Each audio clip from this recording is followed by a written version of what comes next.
What if I told you the lines drawn on a map by distant European powers still dictate the fate of a nation today?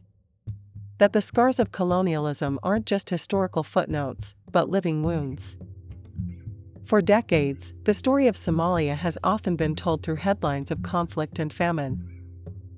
But to truly understand this complex nation, we must first confront a deeper, often overlooked truth: the profound and enduring impact of its colonial past.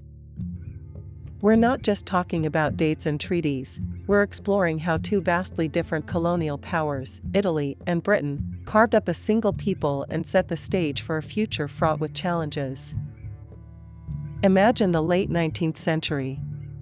Europe was gripped by the scramble for Africa, a frenzied race to claim territories and resources. Somalia, with its strategic location on the Horn of Africa, commanding vital shipping routes, was an irresistible prize. First came Italy, eager to join the colonial club and bolster its international standing.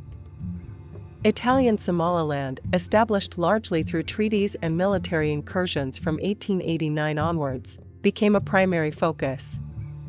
The Italians envisioned a greater Somalia, extending their influence beyond their coastal holdings.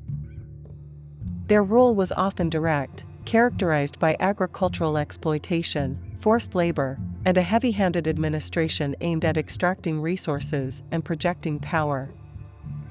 Infrastructure was built, yes, but primarily to serve Italian interests, connecting plantations to ports, with little benefit to the local population's overall development. Somali customs and laws were often superseded by Italian ones, creating a deeply ingrained sense of foreign imposition. Meanwhile, Britain's motives for its slice of Somalia were less about grand imperial visions and more about practical necessity. British Somaliland, established as a protectorate in 1888, served primarily as a butcher's shop for its strategically important Aden Protectorate across the Gulf of Aden. Its main purpose was to ensure a steady supply of meat for the British garrison in Aden and to safeguard vital trade routes. Consequently, British administration was far more indirect and minimalist. They ruled largely through existing local leaders, investing very little in infrastructure, education, or economic development beyond what was absolutely necessary for their strategic goals. The British legal system was applied selectively, and traditional Somali structures retained more autonomy, albeit under colonial oversight. This hands-off approach led to a very different experience for the Somali people under British rule. This duality created a profound schism.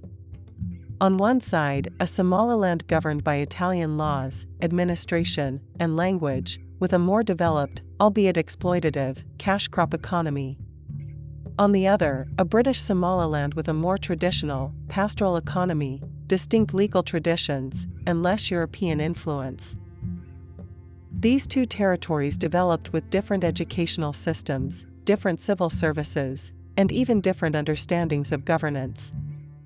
When independence finally arrived in 1960, and the two protectorates merged to form the Somali Republic, they were not simply uniting.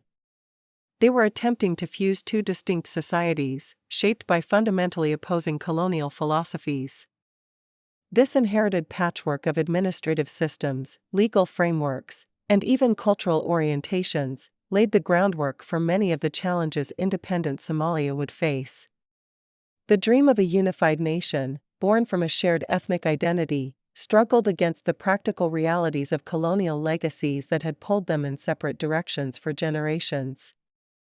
The seeds of future disunity, administrative inefficiency, and regional tensions were sown long before independence, buried deep within the colonial project.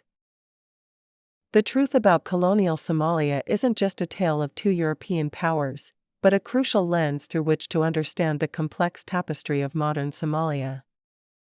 It's a story of division, strategic exploitation, and the enduring echoes of lines drawn on a map, shaping a nation's destiny long after the colonial flags were lowered. If you found this history insightful, make sure to watch our next deep dive into the scramble for Africa right here.